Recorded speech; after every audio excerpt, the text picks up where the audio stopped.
Network, and it's time to take a look at our midday livestock trade with livestock market analyst Kyle Bumsted. And Kyle, we are seeing a big liquidation here today in the cattle complex. Tell me a little bit about what is behind it and maybe what we can expect for the rest of the day. Well, that's right, Lacey. It looks to be some liquidation, profit taking.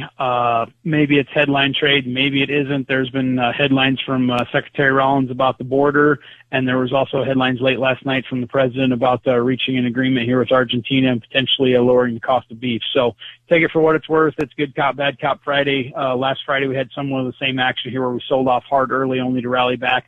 Although it doesn't feel like today we're going to get that rally back, but there's a lot of week left here in the next couple of hours. We are seeing, though, on this drop, we're seeing some commercial buy interest come into the spreads, with the October gaining on December by about $2.20. That spread's narrowed into $1.70 under. Dece gaining on Feb by about 65 cents, the Feb gaining on April by about 25 cents. So on this sell-off, you're seeing a little bit of commercial coverage out there, getting some of that done. On the feeder cattle side of things, same situation there, where we're seeing the October gain on the November gain on the Jan gain on the March, and the March gain on the April. So on this sell-off here with the non-commercials, the commercials are stepping in here, getting a little bit of coverage on. Now, we have seen 240 trade all over Nebraska here yesterday, only to see them back their bids off here with the board being down today. They backed their bids down to 236. I haven't heard any trade at that. Kansas and Texas bids are at 240. Very little to no trade has taken place down there as well. So question is, though, how much volume are we going to get here as far as cash trade, and what does that cash average kind of round out the week? Thank you, Kyle. That is livestock market analyst Kyle Bumsted. And if you'd like to talk to him about the markets, call him at 308-708-7340. You're listening to the Rural Radio Network.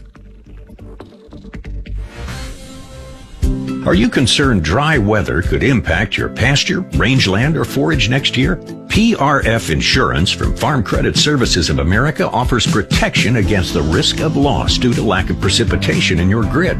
You choose the time period, coverage level, and number of acres to insure, and we do the rest. Apply by December 1st to easily lock in your PRF insurance. Call Farm Credit Services of America at 800-884-FARM. This institution is an equal opportunity provider and employer. Do challenging weeds cloud your view of clean cornrows? It's time to shift your focus to residual weed control that won't quit. Introducing Store-In Corn Herbicide, an innovative formulation of 4 residual active ingredients that provide consistently clean rows and maximum weed control, up to 3 weeks longer than leading corn herbicides. For a focused weed management strategy that works, talk to your Syngenta retailer about Store-In. Always read and follow label instructions.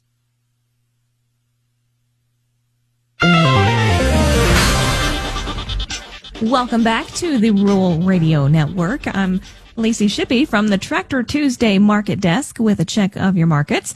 Farm listings made simple. Go to TractorTuesday.com. Feeder cattle are limit down after a statement made yesterday by President Trump that he has a plan that will lower high beef prices for consumers. We do not have any specific information about what the plan looks like just yet, but it is definitely taking a toll on the market as both live and feeder cattle futures are under severe liquidation today.